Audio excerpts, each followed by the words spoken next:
Hello everyone. I believe that I am live.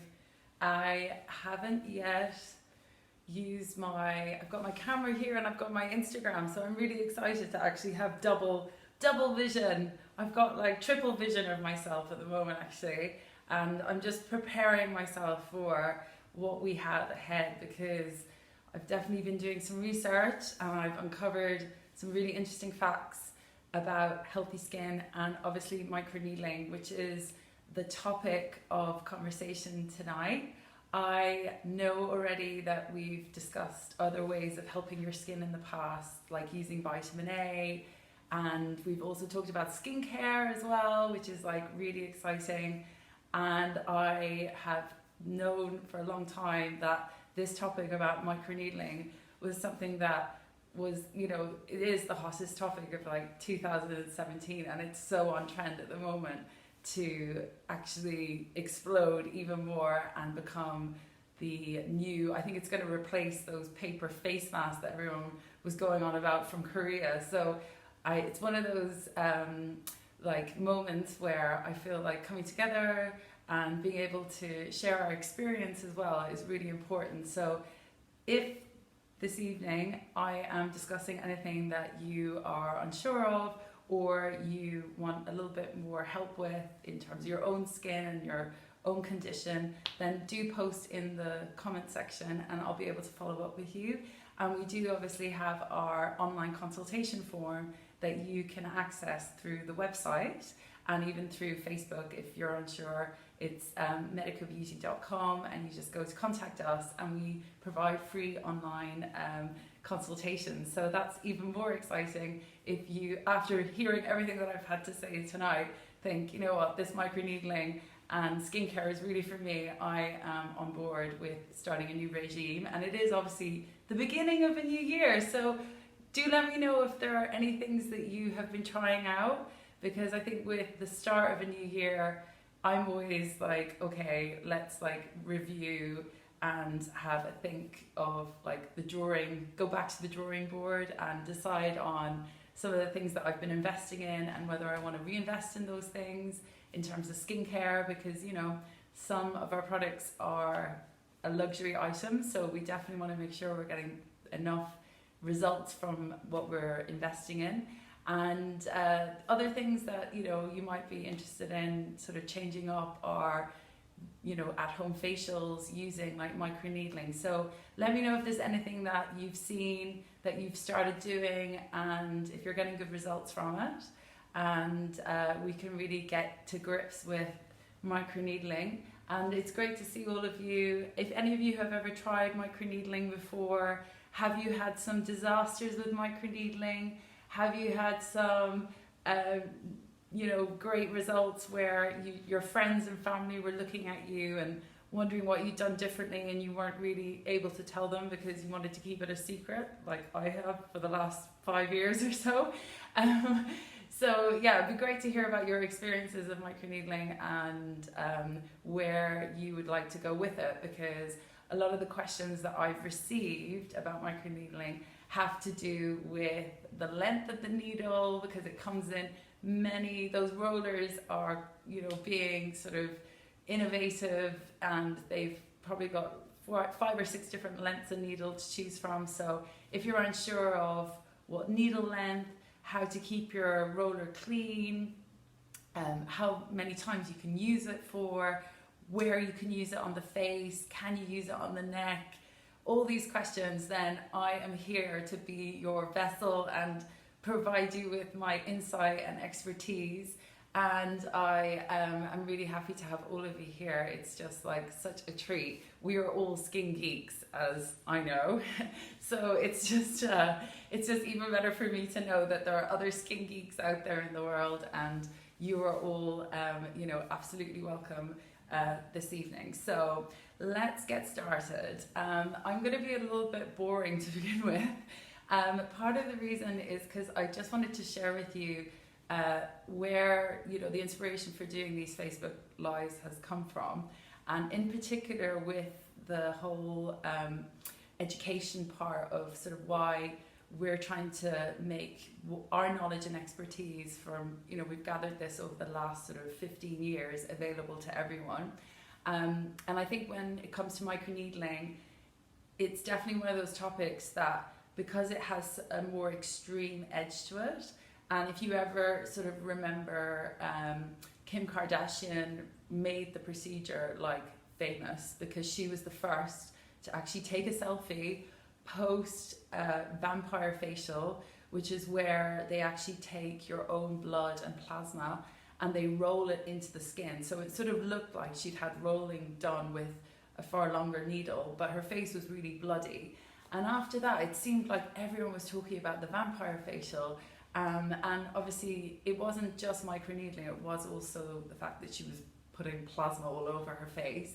But I think from that moment onwards, the curiosity around sort of diving into these more extreme, more like invasive type of procedures became like, you know, part of the public. And I, at that point, myself was also researching microneedling. And I remember initially going onto YouTube and watching a video which really was quite horrific. And in it, a woman did rolling on her face and neck with what must have been like a 1 millimeter length needle. And it obviously drew a lot of blood. And while she was doing it, she had like a sort of rag that would be wiped across her face to take away all the blood. And it was really quite gory. And it made me realize that, you know, it is common, like when it comes to sort of, I know with my parents both, you know, my dad's a plastic surgeon, my mum's a nurse practitioner, like they started in aesthetics like over 35 years ago. And there's definitely this experimental edge to it where medical practitioners don't always have the answers as to how they're able to get results on some people and maybe not get results in others, or even cause more harm than good. But within that sort of realm of them researching and developing a lot of these procedures, they actually know how to handle the negative consequences such as infection. You know, there's cross-contamination, there's all kinds. Once you start piercing the skin, you're really actually getting into much deeper waters in terms of affecting your health. So it sort of made me realize that even back, you know, in the early days of sort of microneedling being seen more publicly, there were definitely a degree of like experimental videos being broadcasted. And I think it gave people the impression that it was okay to experiment with your own face. And I have to tell you, that's not the case. It's not a good idea to see something and decide, you know what, this is something that I'm interested in and I'm just going to have a go myself, and, you know, my friend has recommended it.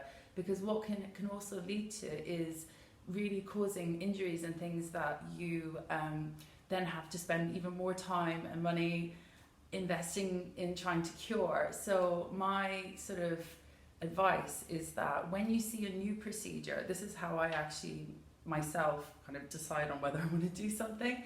When you see something that's first launched and it's like all over and everyone's running down the street to try it out, just give it like not even 1 year, give it 3 years, because it actually takes 3 to 5 years for some of this innovation and technology to sort of iron out the snags.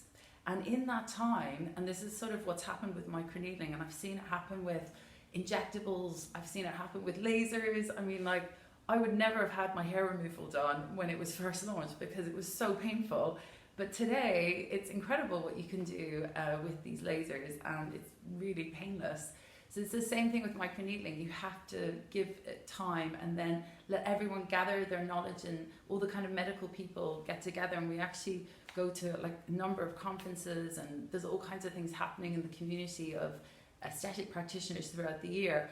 And what that results in is then these fantastic protocols that are far safer and are going to help you get the best out of the procedure. So that's my boring, like, you know, I'm not ranting, I'm just trying to give like insight and kind of explain, you know, that there is sort of a level of where you're going to be able to help yourself more if you, with something like microneedling, have a more severe problem, let's say you've got really deep lines that are crisscrossed across, like going across your cheeks, or you've got acne scarring as well, which is another issue that people generally like want to have more in-depth, more invasive procedures for.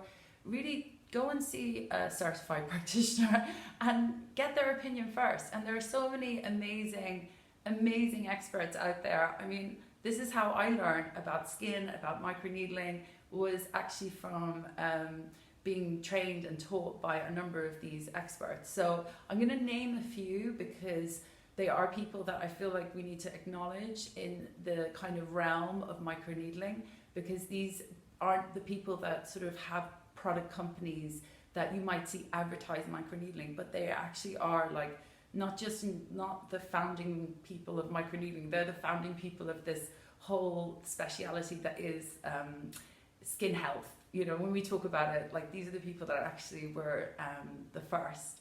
So I firstly need to say that if you yourself are looking for someone and you are either in, let's say, Norfolk or in London, then one of the practitioners who actually trained myself and my colleagues in microneedling was Marie Reynolds, and she is based at Fortnum and Mason.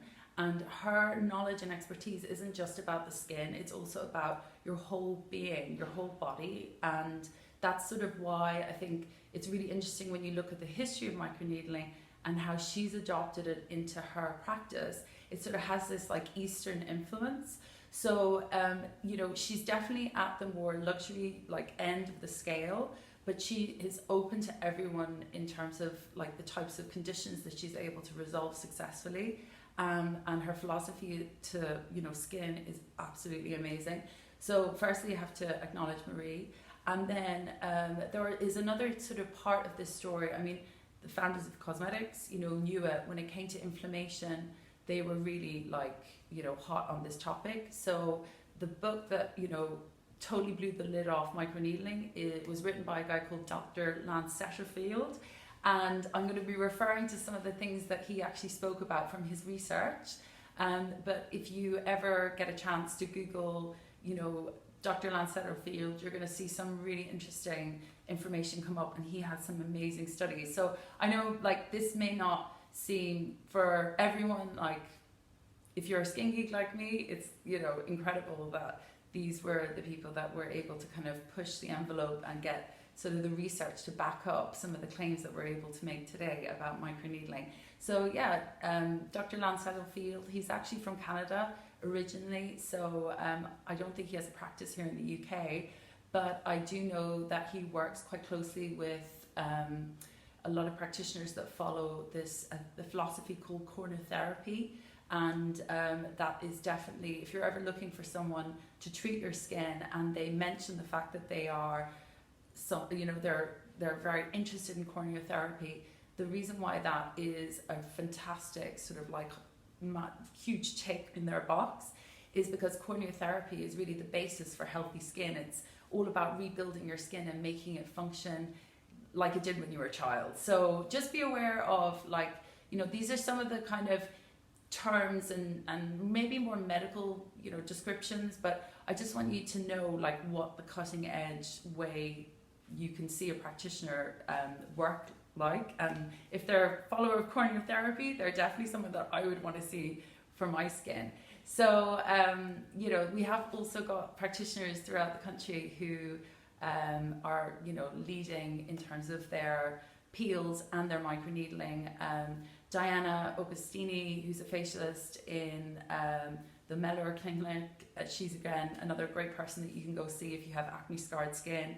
And if anyone is looking for a practitioner in their area, then please do visit our website and you can locate your nearest practitioner just using the store locator, or get in touch, and I'm happy, any one of the team members will give you details for your nearest practitioner. So anyway, that is just a little introduction, and I can see that everyone is asking some questions now, so I think it's time to get started on the microneedling and what it actually does for your skin. So we know that microneedling is a very easy way for us to injure the skin. When I say very easy, I mean it's a less inflammatory way of us injuring the skin without actually causing any kind of burn. So old like style treatments like chemical peels, lasers for example, that actually burn or cause heat in the skin, that's an injury to not just the tissue that's on the very outer surface, but also the tissue that exists beneath. And microneedling, because of the way the roller is actually designed, it will create these micro channels, and the length of the needle determines the depth of the wound, but the actual width of each little tiny needle is less than a hair. So I know that probably a lot of you might have Googled microneedling and seen the little rollers, and I've got some here to show you. But when you actually see a roller for the first time, sometimes it looks a bit like a pen with little, so you can see, okay, I just get it in the light, there's a roller. So it's got lots of little needles. There we go, there's a roller. Now the length of the needles does vary, but also the number of needles. So you might have seen some rollers advertise that they have like 192 needles, and others advertise they have 540 needles. And the thing is that it's sort of, originally with the studies, they were using 192 needles. But I think that over time, there's sort of become this, like anything, put more needles and you're going to get more effect. I'm still sort of in between, and I think this is the thing with rollers, is that the more you start to roll, the more you realize that you can actually you can do sort of a similar treatment, a similar technique, but the effect of your treatment can really vary depending on the roller. And I've spoken to some of my colleagues about this, and some of them have said actually it's better to have less needles, your recovery, because I really strongly believe the recovery is where the magic happens. But I just want you to be aware, 14 days of enzymes breaking down your own collagen, that gets started as soon as you roll. And if you roll really well, you're going to go pink, okay? Because we want you to go a bit pink. But I'll give you some sort of variation on the depth and the kind of style of rollering that you're doing if you're using a needle that is a 0.2 or 0.3, okay?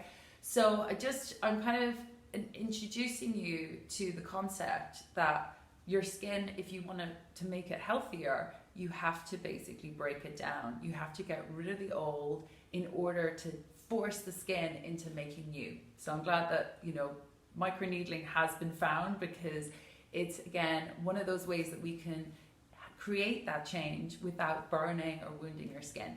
So you've made hundreds of little micro channels, and your skin has been ignited, and you've produced all this collagenase and elastinase. Now, after that inflammatory phase, the second part is just incredible, because this is where your skin has growth factors. And growth factors, there are hundreds of these chemicals called growth factors. There's like over 500. I actually can't remember all of them, but it was Dr. Lance Settlefield, who was literally like the complete genius that wrote the book, who identified which growth factors were being released, because they communicate with your collagen producing cells that are in the skin, and they tell the cells to create more collagen and more elastin. So growth factors, now you might have heard about them being in skincare products as well, but the great thing about needling, so imagine when you apply a growth factor from a serum, okay, you're only maybe getting 1 or 2 growth factors. You're not getting, which is the barrier. So the barrier of your skin is really what also plays. And recovery is something that, like exercise, I don't necessarily jump in. So this is like when I go through the protocol with you, you're going to see that I don't necessarily jump in and cool down the skin as quickly as I've seen people do online. So a lot of the YouTube videos, you watch people roller, they're bloody, they're pink, and then they kind of stick on like one of those paper masks, or even worse, like a collagen mask that probably, I don't know what's in it, but it's probably full of parabens from, made in China. And they sit there with this plastic mask on their face, absorbing more deeply the chemicals and the penetration of, you know, these parabens, because they've just created all these microchannels, and that's just introducing inflammation into the skin. So I'm definitely anti using masks that aren't at least free of parabens, and you've got to also choose correctly the right family of active ingredients, because you want to, if you are also a smoker and someone who doesn't necessarily pink up as quickly, because if you've had years of smoking obviously is one thing. If you're diabetic, if you've got a thyroid problem, anything where your rate of healing is slower, you are not going to pink up as quickly. So part of this whole idea of like rollering your face is you want to stimulate blood flow. You want to actually even get your lymphatic going. So, you know, I find around the eye area with puffiness, microneedling can definitely help with that. So this is just like one of those things where I don't jump in and then cool down the skin, because that redness signifies that collagenase, elastinase, those destructive enzymes are actually there. They're breaking down the old tissue, and we want to keep them there as long as we possibly can. So this is just like, again, you know, some insight that you might not have been aware of, because we obviously, you know, have had a lot of time to research and develop our understanding of microneedling. So it's one of those things that, you know, I'm perfecting myself, but it was the first thing that I realized about other people's technique that I felt needed to change. So I'm just going to switch on my Instagram live again. I'll be 1 second. I'll keep talking as I do. It's quite interesting actually how we end up with double the amount of trouble when I decide to use Instagram and I decide to use my Facebook Live together. But hey ho, that's just like, I have to say, I did do something before I started this. I broke a mirror, and immediately I was like, oh my God, I think I might have cursed myself. So anyway, it's just one of those things, isn't it? Breaking mirrors, old wives' tales. Oh, there we go. Okay, let's do this again. Okay. So whilst I'm now in round 2 of our Facebook Live and our Instagram, let's see, I'm going to suffer the consequence of this. It's going to be right bang in the middle of my video. I'm such a perfectionist that I have to have it all going at the same time. And if it doesn't work third time, then we'll just have to pretend that it was all part of the show. It was all part of the show.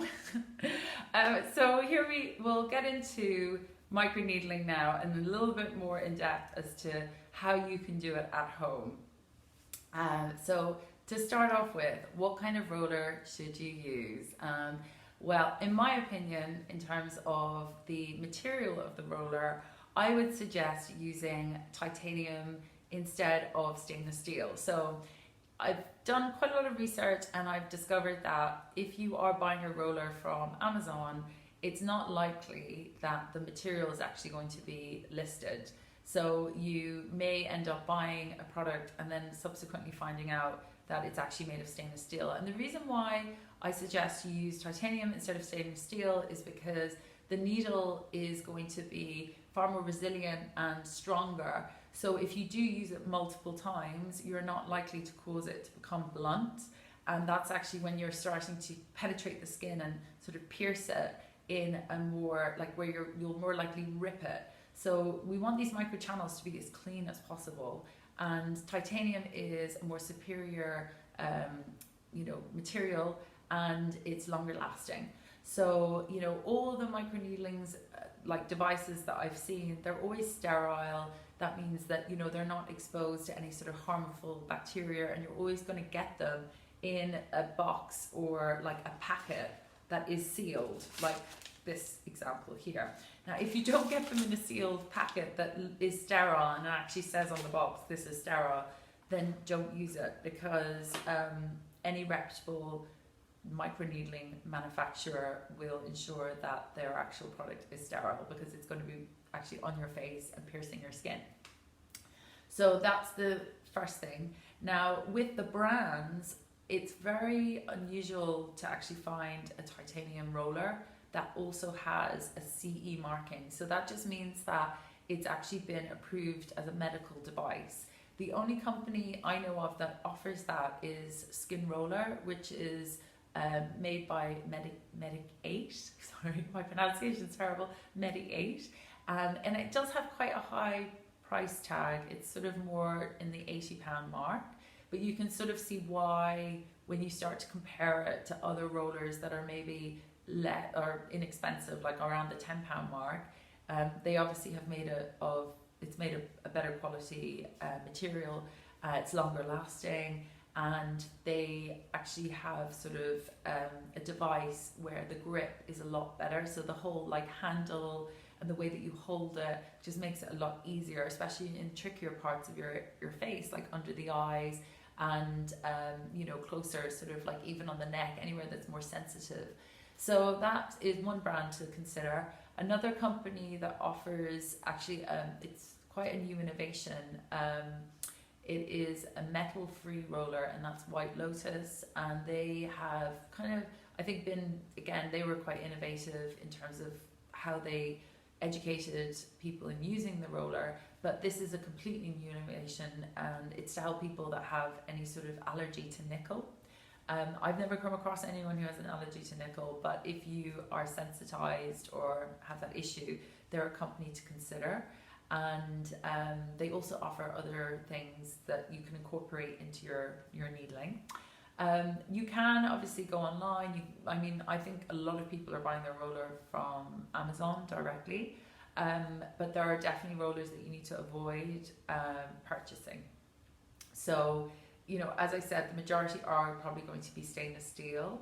And some of the companies that sort of we used in the past that have delivered good results, this is when we, initially started doing rollering, was MT Roller, which you can find on Amazon.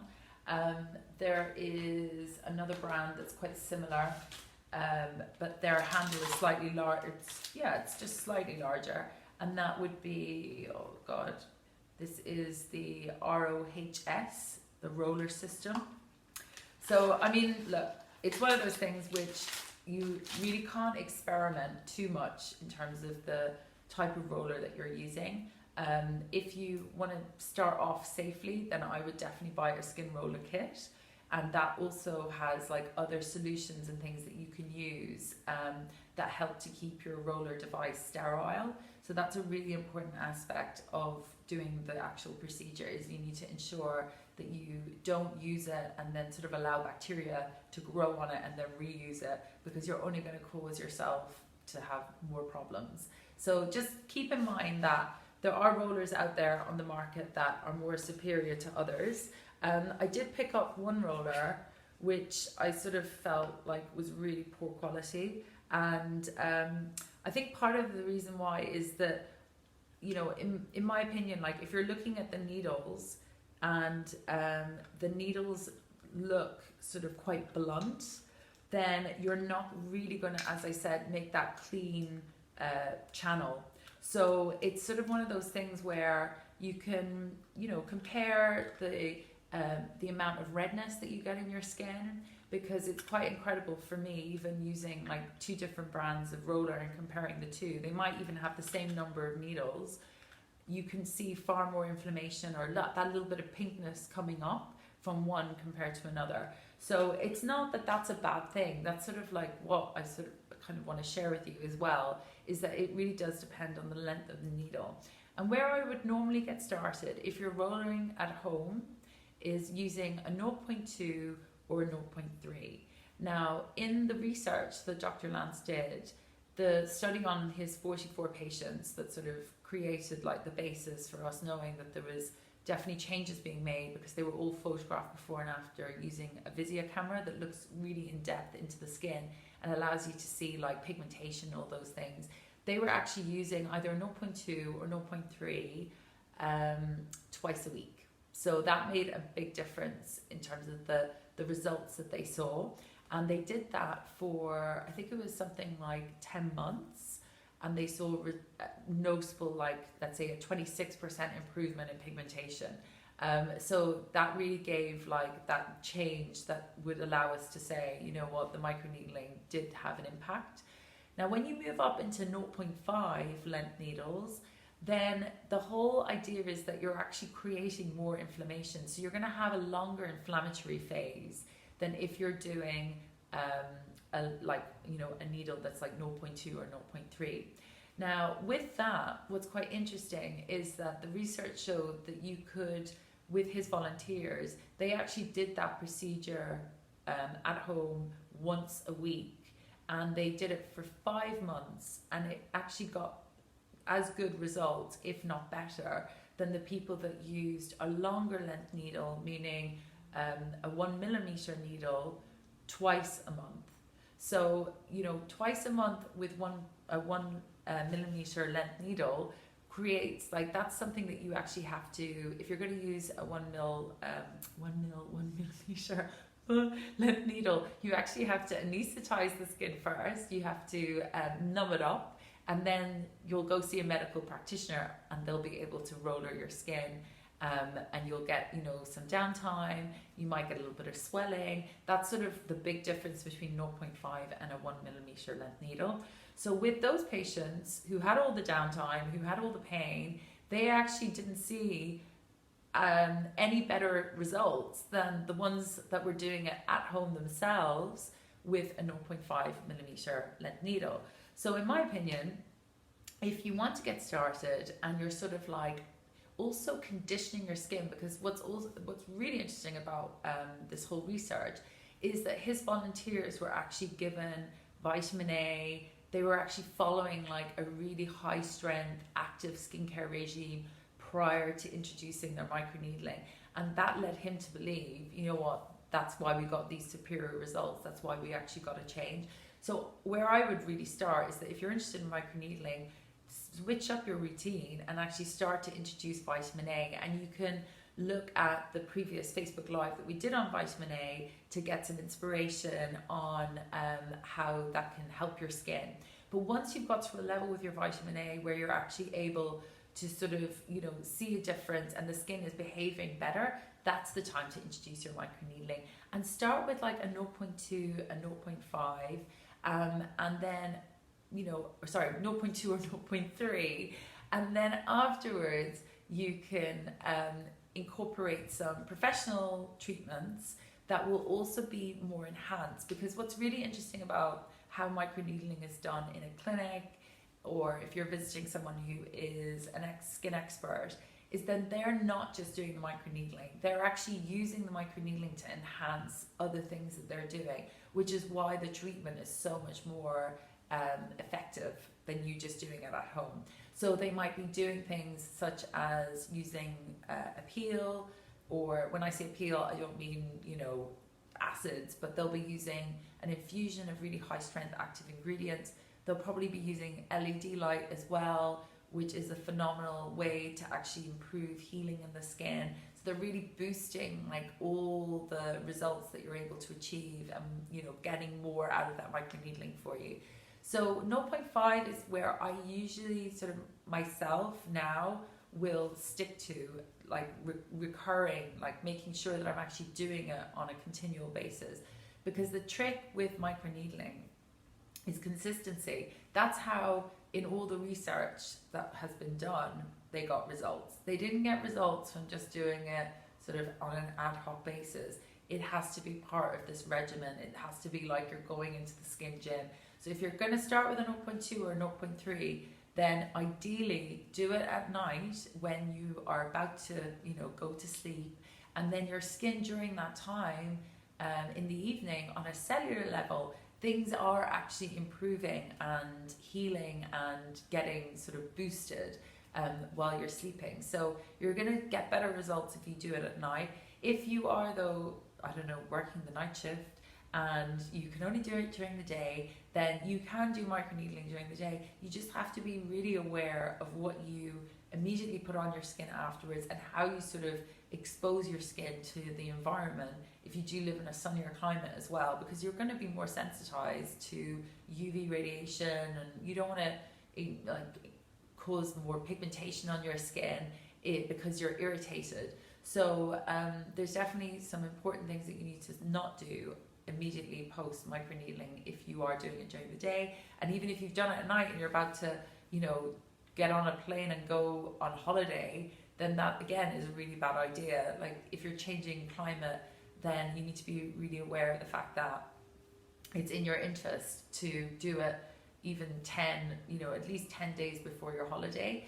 And for darker skins, this is where it gets really interesting, because microneedling is actually fantastic for aging skin and, you know, skin of color. So if you are someone that tans or you've got black skin, then you can also do microneedling.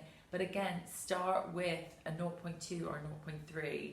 Don't go straight in with a longer length needle, because if you're already producing more pigment and you inflame or irritate your skin, it's a bit like if you get a burn on your hand, you're actually going to end up with a brown mark. So it's very, very important for people that have, you know, any kind of pigment or skin that tans more easily, that you actually take a less is more approach, and you always condition your skin with a vitamin A regimen before you launch yourself into using microneedling. So that is the lowdown on what type of needle to use. I obviously, you know, there's a lot going on there. There is a lot of research that, you know, you can do. We'll start our little, let's see if the old Facebook Live will go again, just before I launch back into how to do your step-by-step procedure. Oh, here we go. So I'll just stick this on here. There we go. So we're just about to go through the step-by-step guide for how you actually do microneedling at home. And I'm going to explain some of the products that you can incorporate into your routine, because these are really accessible and they make such a difference to the result. So the first thing is always wash your hands. Always wash your hands with a micro sort of antibacterial soap, and then wash your face. Now, I don't start off, like sometimes obviously the cleanse is a very important thing because it's going to remove your makeup and it's going to help sort of open the skin up to other active ingredients as well that you're using after your microneedling. But with your cleanse, you may have makeup on, so use Purity Solution, which is an oil cleanse. Maybe you might have one of those mitts, you know, that helps to remove your makeup without using any toner. So definitely avoid anything that's sort of like a harsh ingredient. So all alcohol, do not put that on your skin. I've seen a lot of videos that talk about using alcohol sort of strength, like toner remover, or even alcohol as a solution to help avoid bacteria on your roller. I mean, it's fine if it's on your roller, but it shouldn't be on your skin. So with my cleanse, I always use cosmetics, I use Purity Clean, and I use it first as a mask, and I just let it dry on the skin for 3 minutes. It's exfoliating enough to brighten the skin and to sort of help clear away some of the debris and some of the grime and open up the pores. And then I do a second cleanse where I'll mix Purity Clean with water, and that will just be like massaged all over the face, and it will help me also invigorate blood flow to the skin, because before you do your microneedling, you really want to think about it like you're sort of warming the skin up and you're going to be exercising it with your roller. So you kind of think you need that blood flow in order to deliver those nutrients and remove some of those toxins. Now the next step is to use a prep. So a prep is different to a toner. It actually has, so I use Purity Balance, so it is antibacterial and it's going to help to draw any impurities out of the skin. And this Purity Balance, it has witch hazel in it, so it does have a sort of strong smell to it, and it will remove oil. It will, you know, completely clear your skin of any excess bacteria, but it's alcohol free. And for sensitized skin, it's really important that you do that, because you don't want to inflame your skin unnecessarily and have a red face and then start rollering. That's not a good idea. It's just going to cause it to become more sensitive. So we've done our first step of the cleanse, and obviously, you know, there's some advice there that we'll post in the comments as well regarding what products to use. Now the next step once you've cleansed your skin and you are ready to go with your roller, is to wear gloves. Okay, so I like to, if you are going to be piercing the skin or doing anything on your face where you're using ingredients as well, you don't want to be putting your hands on your face. It actually makes it much easier to grip the skin when you're rollering, and it also means that, you know, it's more hygienic, and I find that you get sort of more of your product into your skin when you're using gloves. So these gloves are a bit like the ones that you use to put your fake tan on with. I like the latex free version and the ones that don't have powder in them. I know none of you probably work in hospitals, but there's always like a nice selection of gloves if you do, and you can nick a pair. But just make sure you have your gloves on when you're doing your microneedling. If I see more people wearing gloves when they do microneedling at home, then I think it's a bit, you know, it'll be like a win situation. So even, you know, a 0.2, 0.3, I mean, as I said, there are other benefits. You are getting more of your active ingredients into your skin when you're using your gloves afterwards, but definitely with a 0.5. And I hope that none of you at home are using a 1mm roller, because I've given a whole outline as to why that is not necessary anymore. It's out the door, that one. So we've got our gloves on, and then we're going to use our roller. So, you know, the way you hold your roller is actually really important. Now, I see people on the videos, and it's so, like, I find that they kind of always have the same very serene look on their face whilst they're rollering their skin. And it looks like they're sort of mowing the lawn, which, you know, it's kind of, if you think about it, your skin cells are like the Sahara, you know, like they're living skin cells, and they're just like rollering like in a very calm way like this. And actually that's not an effective way to roller your skin, because remember, the whole idea of this procedure is that you want to create as many channels as possible, okay? So when you roller your skin, hold your roller the correct way. I like to hold mine like a pen. So it's resting on my bottom finger, okay? Now, the thing is, this is sort of one of the things that when you're doing rollering on yourself, your technique is going to be slightly different to when you're doing it like when you're having the treatment done professionally. The thing with having your treatment done professionally is the professional, if you have loose skin, they're really going to be lifting it up. They're really going to be getting in under your jawline, onto your neck, and they're going to be doing these little tricky areas.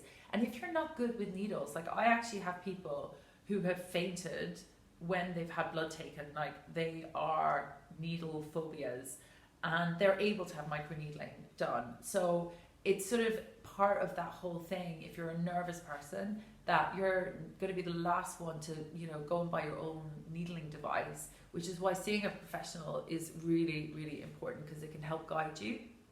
And under their supervision, they can actually explain to you how to do your needling at home. So the idea is you hold your roller correctly, okay? You want to stretch the skin. You want to start on a part of your face where the skin is thicker, okay? Because you might feel a little bit more of a tingle if you go on your cheek first and think, oh my God, what is this? So you don't want to shock yourself at the beginning. You want to give yourself just like a little gentle kiss. Like, I don't know, I always say, we used to call it was like the cat's, I don't know why we called it the cat's lick. We used to say it was like I don't know, we had some expression anyway. It was like something about a cat licking your face, but I suppose that just sounds weird to all of you. So I would suggest starting in the lower part of your face. Now divide it up into 4, okay? The reason why is because you're going to do each section and you're going to sort of like number. So we're going like 1, 2, 3, 4, 5, 6, you know, like you can, in terms of the lymph of your face, you can actually follow the lymphatic, which is going to help with sculpting, you know, and improving sort of the contour of your face as well. So there are some benefits to the kind of detoxification aspect of rollering, and you know, I'll speak a little bit more about that at the end. So the idea with rollering is you always stretch the skin, and then if I show you, I don't know if I can do it on my own face like this because I can't see very well. Oh, I see you guys up there. Sorry. My chin just disappeared. So if you roller and you feather, okay, in one direction. So you lift your roller continuously and you just keep feathering like that. And you do a section that's sort of like maybe half the length of your finger. Now you can see that I'm picking it up and I'm feathering, okay? So I'm going in one direction, picking up, and I'm feathering. Now people usually read what's on the box and they follow those instructions. Now on every box it says roller back and forth 5 or 6 times. That is not the right way to roller, because all you're doing is going back into the hole that you created and you're expanding the same hole. Whereas our technique is all about lifting and feathering and rolling and creating as many holes as possible. So I hope that this, at least this one little nugget of like information, totally changes your rollering and helps you to get even better results, because every single study that I've read has said you need to roll in that area at least 12 times. So 5 or 6 back in the same hole ain't going to do it. You got to do it at least 12 times. I personally, I follow the the advice that was given, the teaching that was given to me by Marie, and she said 16, and she's a smart lady. So that's what you're going to be doing. You're going to be lifting at least 16 times and counting. There's no, like, don't do this sort of whilst you're in a rush. Like, really take your time and you're going to get the best result out of it. So divide your face up into sections, okay?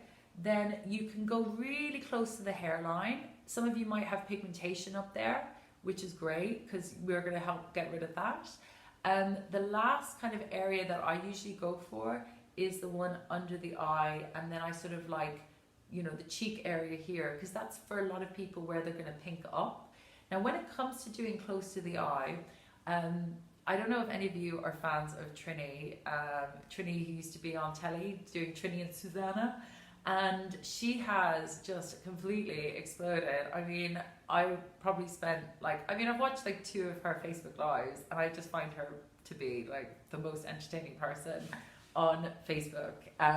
So she actually last week was saying about how over her eye, where she incorporates her regimen, like when she's using her high strength ingredients, she's actually tapping them really close to the eye bone. But she also mentioned that doing rollering on the eye bone, she'd found had actually lifted her eye, the saggy kind of skin that you get there. Now, I think the thing is, you've got to remember, it doesn't matter how much money you have, okay? No one wants to look like they've had surgery done. And around the eye area, what's really tricky is making women look natural once you start to sort of like tamper with this skin. Because a lot of people, when you tighten the skin, look like they've had a facelift, like they've had their eyes done. So it's not just the fact that this roller costs less than eye surgery, because I can tell you it's a few grand to have your eyes done and have them done well. You can actually really naturally give yourself this improvement, and it will help with color as well. So the thickness, so the whole idea of why Dr. Lance Setterfield was like completely blown away with microneedling was the fact that the epidermis thickened up, it got thicker. We call that dermal remodeling, where we're literally building the skin right back up again. And I just love the way that Trini picked up on this. Even though, her approach may be a little bit more aggressive, don't be afraid to use your roller around your eye area. And you can actually sort of really go close to the temple, because this, again, I'm doing rollering for prevention, okay? I have to tell you, I'm doing rollering for prevention. I'm also doing it because I found that if you do any other procedure, like if you are doing Botox or you are doing filler, it will ensure that those procedures last for longer. So it's great for people that are already, kind of doing a whole program and they want to add something in that helps support those other procedures. So where you can lose thickness in your face here, in your temple, don't be afraid to roller here. But as we know, we're not doing the whole back and forth, we're doing the feathering technique. So that's really, again, going to make a difference. The other area are the lines here. A lot of you complain about those. And smokers lines. So you can actually go over the top of your lip, and you just need to gently roll. Like, you know, if you're doing the nose, don't be afraid to push it out of the way. Like if you've got enlarged pores on your nose, you've got to get yourself a roller. This is like the game changer. And also here, or close to the mouth. But when I do close to the mouth, like there's a whole like way that you can improve the application, and that's why going to professional, that's why we train. But like you just keep your lips in, like yeah, and that will give you access to all of that skin. The other thing that I've heard, which is I think a bit of a myth, is that you can't roll over your lips. You can roll over your lips, but you don't roll over your lips 16 times, okay? You roll over your lips just a few times. Hey Marie, I've been talking about you. You roll over your lips just a few times, and then that actually will help to plump them. But if you're using a device that's, you know, like, as I said before, if you're using like a 1mm device, then do not think about going anywhere near your lips with that, or even your face. So as I said, like you have your approach to needling now, which is way more effective and way safer for you, especially if you are someone that has you know, a darker skin type and you don't want to aggravate it and cause more pigmentation in the first place. So the needling is very, very simple to do. You just have to follow the rules, which are use a 0.2 or 0.3. You can see great results from that over 10 months if you do it twice a week. If you have got yourself a 0.5, then you can do that once a week, but you need to be aware that that's actually, like the length of that needle is causing more of a wound in your skin. So the recovery and what you do in the aftermath has to be even more like on board with helping your skin recover and create the best type of collagen. Because the biggest mistake that people make with microneedling is that they overinflame their skin. They cause an injury because they're doing this old-fashioned cross-hatching, going all over the place, and that results in them actually creating scar tissue. So the type of collagen that you're producing from microneedling is really the most important thing.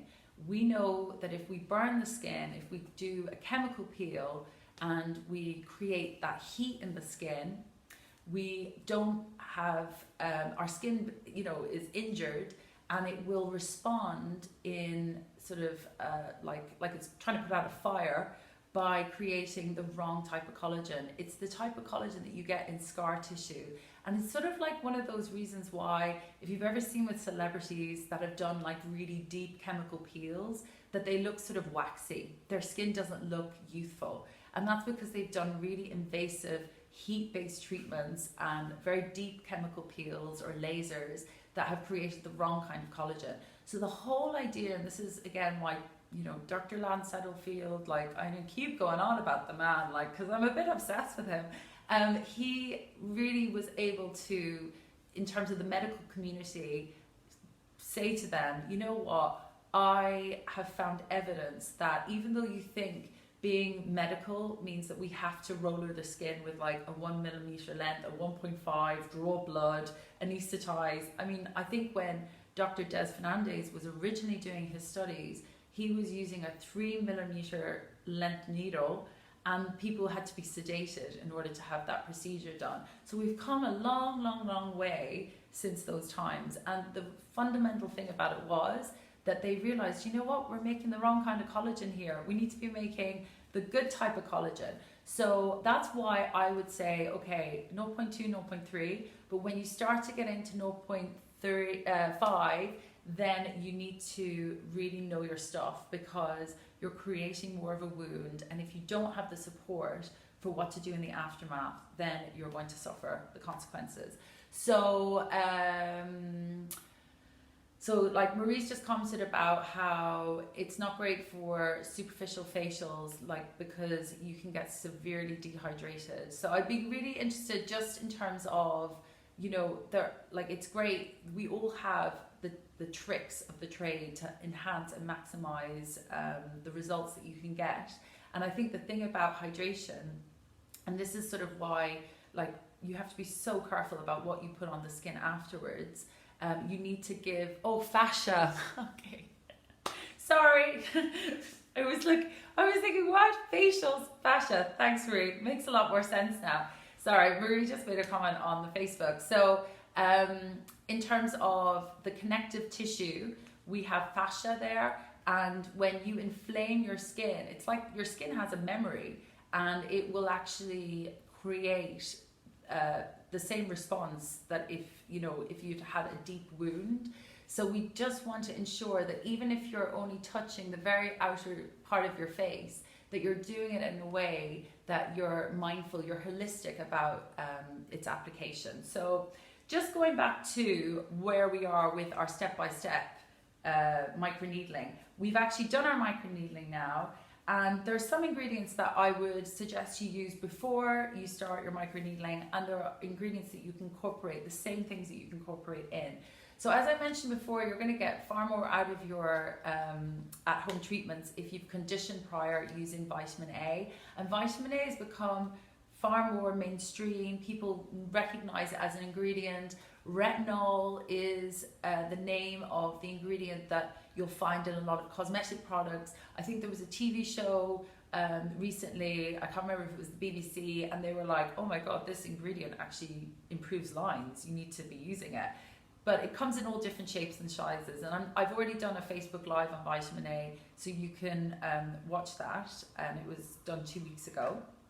The version of vitamin A that I like to use is retinaldehyde, and the reason for that is because it's already present in our skin, and the skin has the option to either use it immediately or it can store it for use at a later time. So cosmetics actually has a retinol retinol and retinaldehyde combination called LG-Retin-X, and you're going to find it in Serum 16. Okay, so this is one of our top selling products, and it is very enriched with other hydrating properties. It's encapsulated, meaning it's going to really get into the womb of your skin, and it's not an acid. So, I wouldn't avoid using that prescription form of vitamin A called Retinova, because it's like digested vitamin A. You don't want to be putting that on your face immediately post needling, but you can use the Serum 16 safely. So there's a little blob of it. You don't need very much.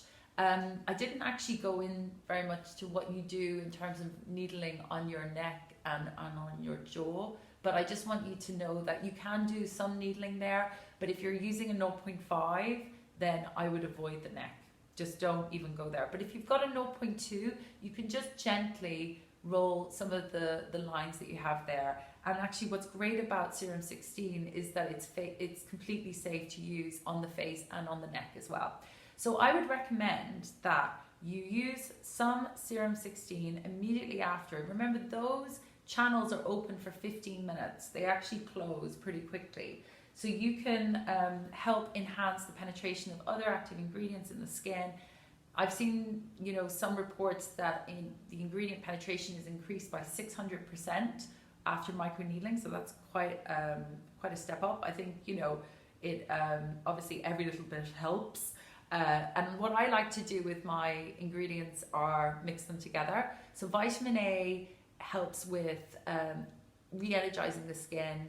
It's sort of like the petrol in the engine of your skin that increases cell renewal, and it boosts collagen. And what's really good about this LG-Retin-X is it has the amino acids that actually create collagen as well. So it's got some of those building blocks. The other product that we like to mix in with the Serum 16 is Pure C. So you just need 6 shakes of Pure C into your Serum 16, and you cocktail them together all over the face, and then any residue you can just tap in and around the eye bone. So what might happen when you do that is for some of you, if you've gone a little bit overboard with your rollering, you're going to pink up, okay? But I don't want you to see like redness for, even more than 20 minutes after you've done your procedure. Like, your redness should really die down very quickly. You can use cool air. I think that is one of the really interesting things about inflammation, is actually just the exposure to cool air really helps. So I know at this time of year, when it is a little bit frosty outside, if you've done your procedure, just like, you know, give it a bit of time, let the actual peak of some of that sort of release of enzymes breaking things down start to kick in. But then if you wish to, you can just cool your skin and just put some cool air onto it. The other thing that actually works really well, and this is why like the kind of Eastern influence comes in, is you can use some jade rollers as well, and they're really, you know, easy to purchase. I think that Marie has a copper wand, which I haven't yet tried. So if you have heard of Marie Reynolds, then check out her website, because she has this amazing copper wand that reduces inflammation, and you can use prior to, with your procedure, or immediately after. So it's just one of those like tools that, you know, it's new to me, but jade, copper, any of these materials enhance healing, and they improve blood flow and all kinds of things. So you've done your application of your active ingredients. Don't be tempted. Like, I know, okay, hyaluronic acid, it's definitely something that a lot of people discuss. I see it incorporated into microneedling as well. I don't really have like, I'm not anti hyaluronic acid. I think it's cooling, and it does support the skin. It gives it a little bit more hydration. But I'm sort of the believer of doing things from the inside. And if you are someone who, you know, lacks hydration in the first place, then really build up your skin and get your skin healthy first before you start launching into doing microneedling. Because you're going to find that you're not as reliant on some of the kind of the hyaluronic, some of these serums that give you that sensation of your skin feeling more hydrated. You don't really need that immediately after microneedling. But if you have got it and you want to use it, then just be very careful on the derivative. Just make sure it's a product that's not got any sort of other ingredients like paraben, like I'm talking nasties in there. Look for a very clean formulation, and you'll get on with it very well. But in my protocol, the way that I do it for myself and the way that I practice it, if I am using Serum 16 and Pure C, I just use those two products. I don't put anything else immediately after doing microneedling. So once you've given it 15 minutes, now some of you might, you know, for example, have a Foreo, which is a device that has a sonic wave in it, and it has a setting called anti-aging, and that actually massages the skin beautifully, and it draws in all those active ingredients even more, helps with your lymph. You can do that for 3 minutes.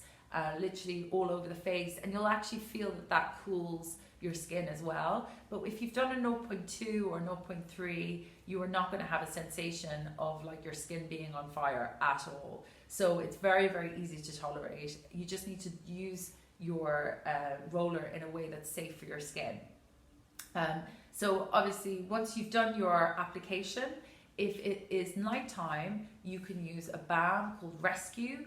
And again, it's very clean. Cosmetics doesn't have any of those nasties in it. So that's why I'm always happy to use it when I've done a peel or when I've done microneedling. So Rescue Balm has shea, jojoba, it has some peptides that help with healing. Just press that all over the face. And sometimes I might mix in an antibacterial spray, which also has hydrating properties. And it has actually got hyaluronic acid in it as well, a precursor. Called Mystic. So you can spray Mystic and this Balm Rescue together, press it in all over the face, do your little like, you know, chivvy, and then move into the next step. Now the thing is with sunscreen, so if it's the nighttime, just go to sleep, you know, get some rest. You've done as much as you can for your skin in one day. But if it is during the day, like I said before, don't be rushing out into the sun. Really give your skin some time to recover, and don't be rushing off on holiday either. So do this, as I said before, at least 10 days before going into a warmer climate. But the last step is always sunscreen, and this is something you should continue with when you are going through this recovery phase. So the SPF that I like to use is called Reflect. And it's a mineral that is, you can hear it's like a liquid. It's a liquid titanium dioxide. It's an SPF of 30, and what's brilliant about it is because it's a spray, you don't get any of that whiteness all over your face. So it's very cooling, it's very nice to use if you've just done microneedling as well.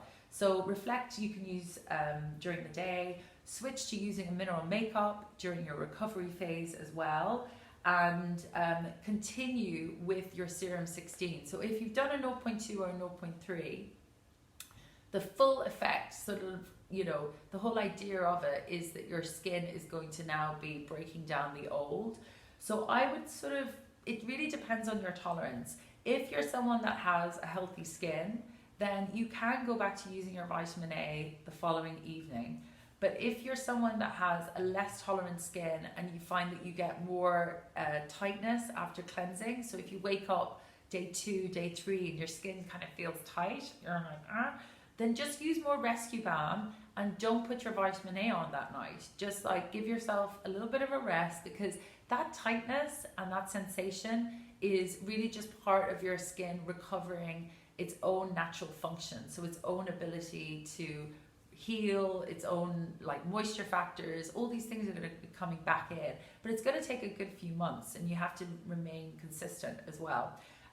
So just be aware that vitamin A is definitely part of your regimen, but you need to have the awareness that it's not necessarily for everyone. You don't apply it the same way. So you can use your Serum 16 if you've got a product from us that has an acid in it. So we have another vitamin A called Define, which is a retinol and an AHA together. Then avoid putting that on the skin for at least 3 days, because the thing with that acid is it's got a little bit of like, you know, exfoliation to it, and you've already done microneedling. So you want to avoid putting on any AHAs for at least 48 hours, and then you can return to using your Define the second night after you've done your microneedling. So that's just a little sort of adjustment to your routine, and it's an important one. So we sort of have completed our step-by-step guide to our microneedling. I'm just wondering if any of you have any I've said good. It's so nice, I have to say. It's so lovely to see all of you. Bye to Marie, and like I said at the beginning, definitely go and check out her website and visit her at Boardroom Masons if you can get an appointment with her.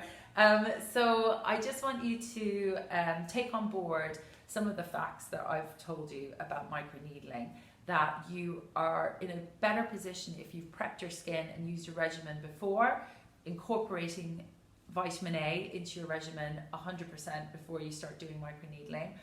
Don't go in at a 0.5 1 millimeter lead needle, because your skin will not forgive you. Like, you will end up causing more harm than good.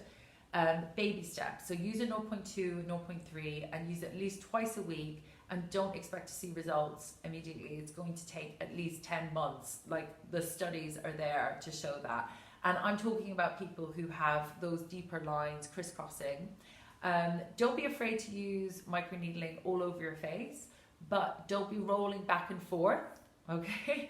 That's really important. Remember that you need to be creating as many micro channels as possible.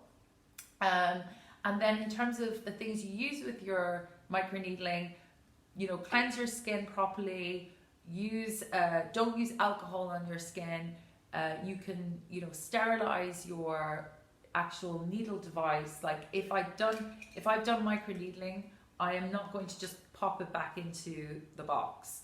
I am going to firstly soak my my actual device in some Purity Clean, and I'm going to wash off any kind of skin cells that are on there. So I'm going to leave it there for at least 20 minutes in some hot water and some Purity Clean, and then I'm going to put it under the tap again, and then I'm going to spray it with an alcohol solution, any kind of sterilizer. You can get things, you know, even things online that sort of you can use to sterilize. You can also use Purity Balance to sterilize, and you spray it and then you pop it back in the box. And you don't, I don't know why I have to say this, please don't share your needling device with anyone else, even your best friend. Like, they usually, like, they're very inexpensive, and I think it's a good present to buy someone, but you don't need to give them yours. So that's another important tip to share with you. And just be aware that sort of it is one of those things that you need to go slow with, okay? So I've given you the lowdown, okay? And I want to continue to give you the lowdown. So if you haven't heard already, we're actually launching February 1st, the 28-day Healthy Skin Challenge. So I'd like to see some yays. I'd like to see some like, this 28-day skin challenge is an opportunity for us to provide you with education, to really open up and be, completely forward with how we treat your skin. So I'm going to be your skin coach for 28 days. Can you believe it? This is what I do with my clients, and it's the really basic, just ABCs of what skincare to use, how to actually get the best out of your skincare. You don't need to be using cosmetics. So I'm really, very welcoming of every brand. I don't care, as long as it works for you. That's the most important thing. But within this community, I think that we'll all be able to sort of give each other support and advice, and we'll also be able to discuss some of these more advanced techniques, because there's a certain segment of people who are so interested in ingredients. They're so interested in sort of like, what's the cutting edge? How do I put all this together? What are the step-by-steps? And there isn't necessarily enough practitioners to see everyone. Because I only really myself know a handful in the UK. I mean, there's some phenomenal people all over the world, but it's just really difficult to get this information out there. So this 28-day skin challenge, I'd love for you to take part. I'd love for you to share it with your friends and for you guys to do it together. And I will be seeing you once a week. We'll be doing live coaching calls.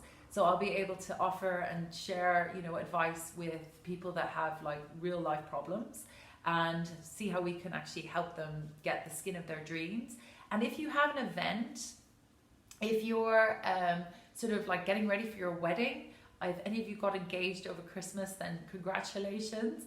But if you are getting ready for your big day and you're sort of like a little bit nervous about having to wear a lot of makeup to cover up your skin, then I can tell you my program has like proven itself time and time again with brides. I love working with brides, anyone that has a special occasion, because it gives me the opportunity to really like put the game face on and focus on ensuring that they look and feel amazing on the day. And the number of people that have actually come to me after being at someone's wedding is sort of like the way that I built up quite a number of clients in London. And it was all based on referral, because they had seen a friend of theirs get married and just thought they had like the most stunning complexion. So everyone can have beautiful skin. It's not in any way a luxury, it's a necessity. And I think this 28-day skin kit challenge, we have the little packs.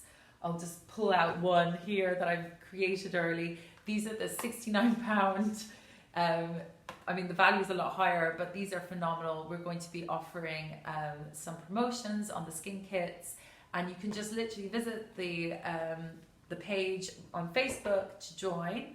So that's everything for now. And thank you, ladies. Thank you, gents. It was lovely to see you all.